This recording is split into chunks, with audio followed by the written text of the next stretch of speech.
Muito bem, o procurador-geral do regime Maduro na Venezuela, o Tarek William Saab, que foi posto pela ditadura para substituir a Luísa Ortega Dias, que estava investigando os esquemas da Odebrecht na Venezuela. Sempre bom lembrar, quem não conhece muito essa história, eu já falei, leia o meu artigo, Delação de Mônica Moura, explica elo de Lula e Maduro. Então, o Tarek William Saab, o PGR da Venezuela, anunciou a abertura de uma investigação que mira os líderes da oposição, Maria Corina Machado e Edmundo Gonçalves Urrutia. A iniciativa ocorreu após os opositores publicarem uma carta na segunda-feira 5, pedindo às Forças Armadas que se coloquem ao lado do povo e reconheçam a vitória de Edmundo Gonçalves nas eleições. O PGR de Maduro afirmou que os opositores anunciaram falsamente um vencedor das eleições presidenciais e que o Conselho Nacional Eleitoral, o CNE, é o único órgão habilitado a fazer isso. Só que é um órgão que não apresenta as atas eleitorais. É um órgão que vai lá e diz quem ganhou, sem mostrar qualquer evidência disso. Assim como a Procuradoria, o CNE foi instrumentalizado pelo ditador e o regime chavista. Foi um ato falho, mas que funciona, né? Porque, embora ele acuse o fascismo dos adversários, para ele não quer nada fora do Estado, né? E essa é a doutrina fascista de Benito Mussolini. O regime chavista, quase que vai de novo, segue sem liberar essas atas mais de uma semana depois do pleito. Tarek William Saab também disse que Corina e Gonçalves fizeram um incitamento aberto a policiais e militares para desobedecerem às leis. O secretário político do BNT Venezuela, partido de Corina, José Amalio Graterol, reagiu à ofensiva da PGR de Maduro. Abro aspas. Tarek mordeu a isca. A conspiração e o golpe contra a soberania popular são claros. Edmundo Gonçalves é o presidente eleito de todos os venezuelanos e Tarek Saab levanta-se publicamente, ergue-se publicamente, numa atitude hostil contra o presidente eleito. Golpe de Estado. Fecho aspas. Vocês vejam que o Maduro dá na prática um golpe de Estado com uma fraude eleitoral, porque proclama sem apresentar as atas eleitorais, evidentemente havendo um mecanismo de votação e apuração na Venezuela que demanda a exibição dessas atas. E depois, se você reclama, se você protesta, se você fala, olha, são os militares que estão sustentando esse ditador no poder, porque são os militares que são as forças armadas, eles têm armas. Portanto, o poder continua funcionando porque a população não pode ter um ato de rebeldia tão grande sem deixar um grande rastro de sangue. E aí eles vão e perseguem, dizendo que eles estão querendo promover um golpe de Estado. Quem também entrou em ação contra a oposição foi a presidente do Supremo Tribunal de Justiça da Venezuela, Carícia Rodrigues, mais uma pessoa alinhada ao regime Maduro. Ela convocou Gonçalves e representantes dos partidos UNT, MUD e MPV, que apoiaram a candidatura do opositor, a comparecer ao tribunal na quarta-feira 7 para apresentar documentos relativos à votação de 28 de julho. Além disso, eles serão entrevistados na corte, ou interrogados, para falar a verdade. Caso Gonçalves não compareça à audiência, ele ficará sujeito às consequências previstas na regulamentação em vigor, segundo o Supremo Tribunal de Justiça da Venezuela. Quer dizer, você não tem, Graeb, para onde correr na Venezuela.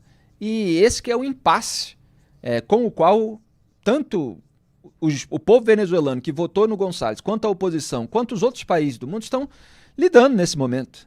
Quer dizer, o sujeito tem o tribunal a seu serviço, a PGR a seu serviço, as Forças Armadas para protegê-lo e sustentarem o regime. O que se faz, então? É isso que eu estava pensando aqui. Puxa, o Urrutia, o candidato vencedor das eleições, deu um pretexto para que o regime possa fazer isso que fizeram, convocá-lo para uma audiência, para apresentar documentos. E, de repente, ele sai desse negócio preso. Mas, logo em seguida, eu me disse, Graeb, esse é um raciocínio bobo seu. Porque o regime não precisa de desculpas. Um regime como o da Venezuela, na verdade, faz o que quer com a brutalidade que quiser.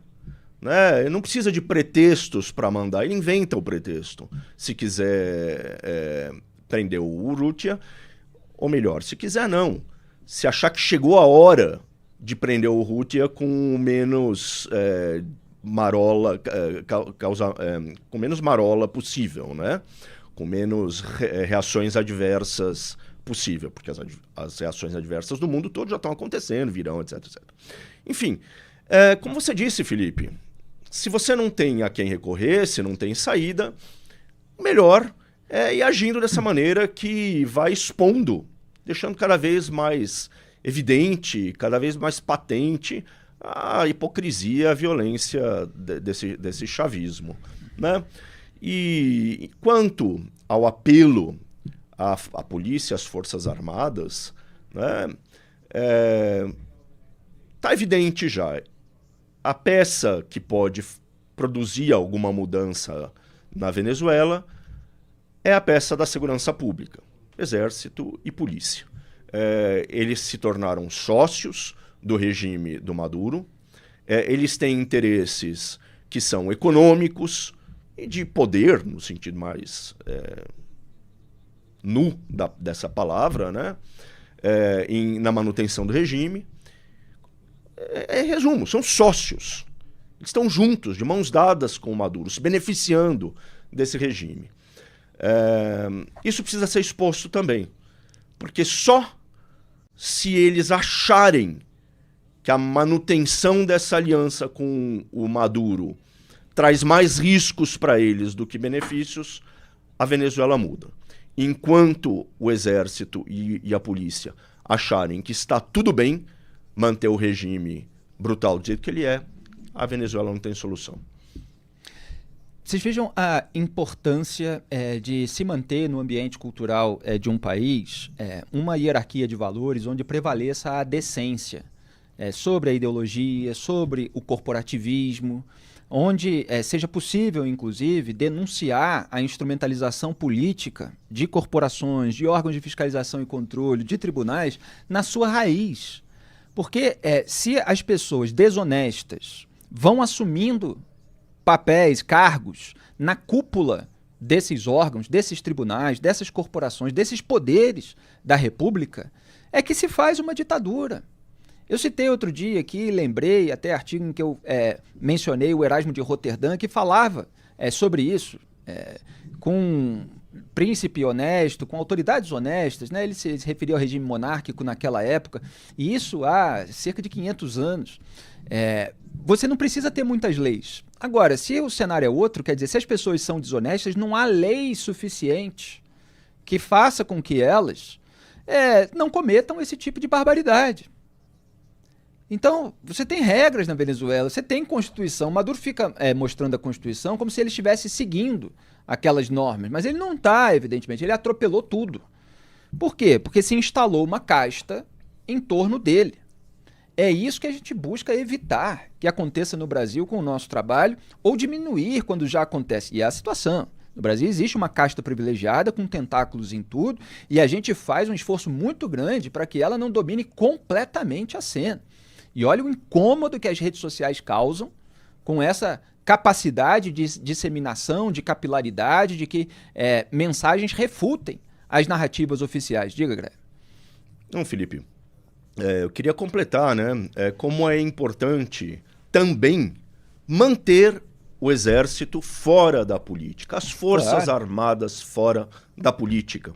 Porque quando os militares se metem na política e se tornam parceiros de um regime, eles viram um grupo de interesses como qualquer outro, só que é um grupo armado. Isso faz toda a diferença. Quando eu digo que eles viram um grupo de interesses como qualquer outro, o que eu quero dizer é o seguinte: eles passam a querer preservar os benefícios, as benesses que eles colhem com essa sociedade, com quem está ali à frente do governo.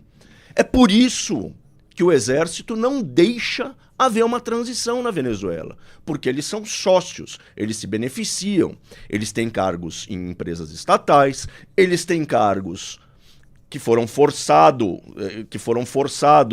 a abrir para eles em empresas privadas, eles controlam uma série de comércios ilegais, clandestinos, de ouro, de drogas.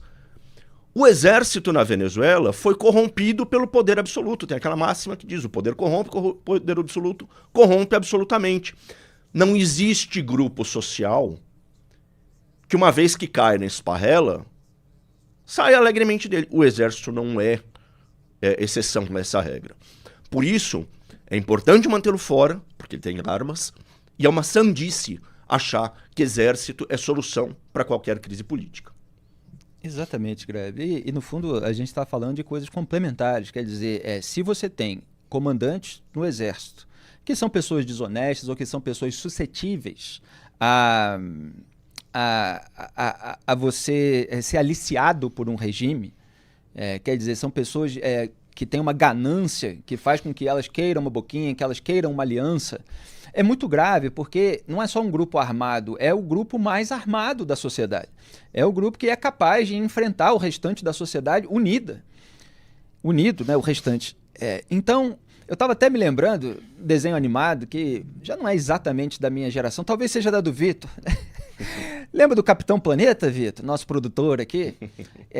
Tinha aquele negócio, terra, água, vento. Ó, o Robson tá assim com a cabeça, ó. Robson via Capitão Planeta. Aí eu vejo o Maduro assim, Greve, assim, PGR, CNE, polícia, Forças Armadas, e vai pela união dos seus poderes, eu sou o Capitão Maduro.